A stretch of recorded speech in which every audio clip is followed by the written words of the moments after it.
সরলরেখার আজকের ক্লাসে আমরা খুবই গুরুত্বপূর্ণ একটা অঙ্ক নিয়ে আলোচনা করব। আমরা আগের অঙ্কগুলো অন্তর্বিভক্তিকরণ সূত্র দিয়ে করছি। তো এই অঙ্কটা বহির্বিভক্তিকরণের যে সূত্র সেটা ব্যবহার করে করতে হবে। এ ও বি বিন্দু দুটির স্থানাঙ্ক যথাক্রমে -2,4 এবং 4,-5।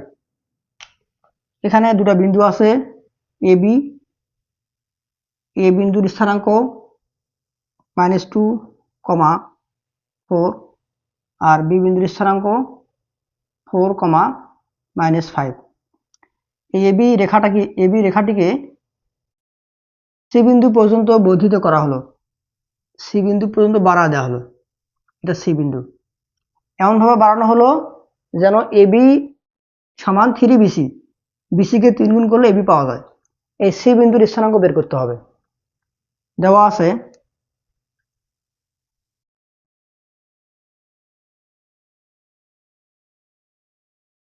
এবি সমান 3BC, বা এই এবি যে রেখাটিকে, এই রেখাটার দৈর্ঘ্যটা পেতে হলে পুরা দৈর্ঘ্য থেকে বিসি বাদ দিতে হবে। তাহলে পুরাটা হলো এসি থেকে আমি যদি বিসিটাকে বাদ দেই, এসি মাইনাস বিসি, তাহলে আমি এবি পাবো সমান 3BC, বা এসি সমান, এটা পার করে দিলে হবে 4BC,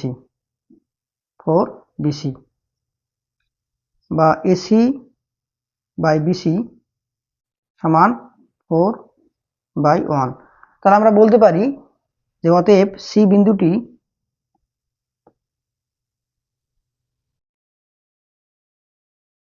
এবি রেখাটিকে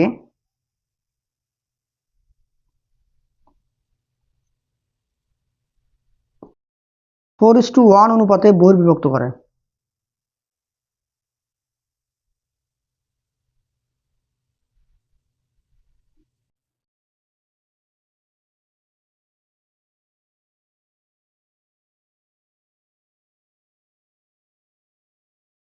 তাহলে এখন সি বিন্দুর স্থানাঙ্ক বের করতে হবে।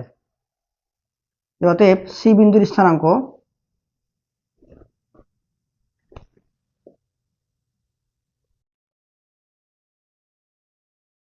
আমরা প্রথমে দুটো দাগ দিব। যেহেতু বহির্বিভক্ত করে, তার মানে এখানে 4-1, এখানেও 4-1। এখানে 4 হলো m1, 1 হলো m2, আর এটা x1, y1, x2, y2। তাহলে m1 এর সঙ্গে আমি লিখব x2 4, মাইনাস m2 এর সাথে লিখব x1 -2। ভুজ শেষ। এবার কুটি, m1 এর সঙ্গে লিখব y2, m2 এর সাথে লিখব y1। 16 বিয়োগ, না এখানে যোগ হবে, প্লাস মাইনাস প্লাস 2/3, এখানে -20 -4 ডিভাইডেড বাই 3। তাহলে 18/3, -24/3। তাহলে এখানে থাকতেছে 6, -8। অতএব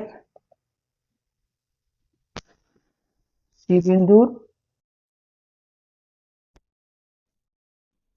স্থানাঙ্ক 6, -8।